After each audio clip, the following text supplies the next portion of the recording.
way you calculate the gross domestic product is it's four drivers of GDP. It's consumption, investment, government spending, and what's called net exports. And when you have more imports than exports, you have a drag downward on the GDP. So you have to kind of calculate across the four components. So what happened with the numbers today is we had a fairly extraordinary surge of imports that was totally driven by the rest of the world trying to get their products in here before the tariffs took full hold. So the great news about that is that's a one-shot deal. So next time we get the data, that won't be the case at all, and in fact it'll reverse, and that'll contribute to growth. So when you strip all of that out and you strip out the volatility of inventories in the equation, we actually had about 3% GDP growth, which is very, very good and quite encouraging for employment. With respect to how these numbers were driven by Trump economic policy, we have a number of things going. We have, first of all, the tariffs themselves, which are driving a tremendous amount of domestic investment in. We have the increasing certainty. It's now a high probability, but the increasing certainty that we're going to pass a tax bill very quickly, which will allow for the 100% of expensing, not just of equipment but also of buildings when you manufacture here in America. So that stimulates investment because it's going to be retroactive to the first of the year. So we're seeing that. And we've already had $5 trillion in pledges. So all of this is coming in. And the data point, which was extraordinary, was I think it was a 22% increase. 22% increase in domestic investment. I mean, that is like huge, literally off the charts. You never see anything like that. And then consumption, the important thing to understand here for the finance types is that we distinguish between what's called soft data and hard data. So we've seen amidst the media barrage against the Trump tariffs and warnings and all of that, a slight deterioration of consumer sentiment and to a certain extent business sentiment. That's what we call soft data. But when you look at the hard data, all we're seeing is good, strong news. So the idea that there's a recession coming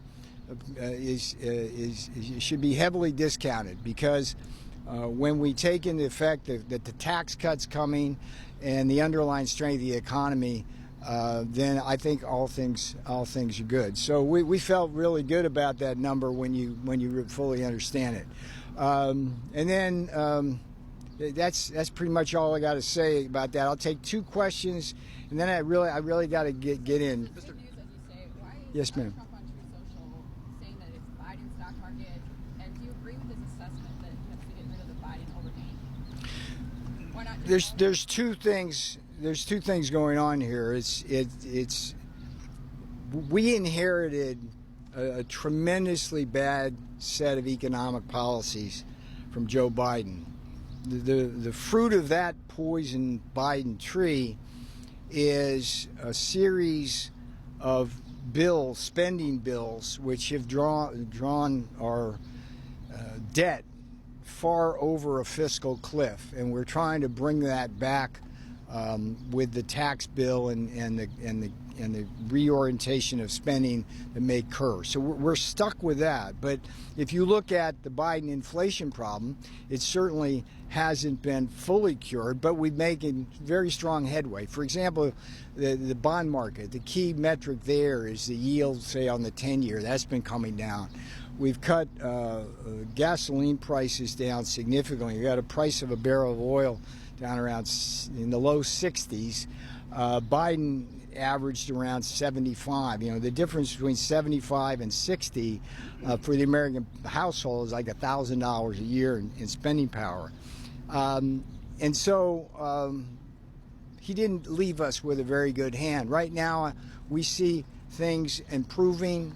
We see our policies being put into action, and we see very good things. All right, one more. Are any updates with the Boeing-China situation? Let's talk about Boeing, China, and then forgive me, I usually would stay, but the West Wing calls.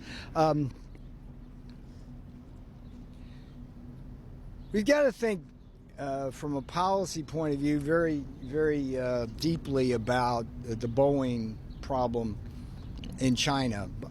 The things that Americans need to better understand, a lot of them do now, is if you go back and look at the 5-year industrial plans, which is how China plans its economy, they've told us for the past 20 years they intend to take over key industries from the rest of the world.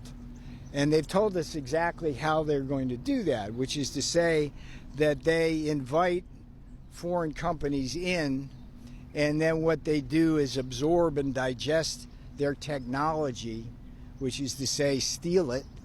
And once they learn how to do it, then they use their unfair trade practices to push out the American companies from world markets and eventually from China itself. So if you look at Boeing, we've seen a drop prior to this latest actions against Boeing. Just since the Biden regime, we've seen a drop in their market share go from 55% down to 40% as the rise of the China's domestic champion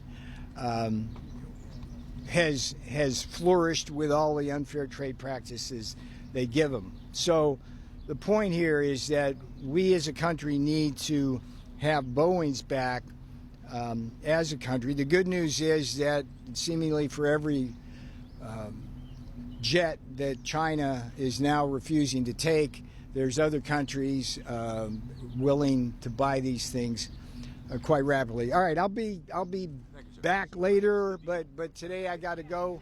I appreciate What about that. India, sir? I gotta India go. deal, is it coming? Deals are coming.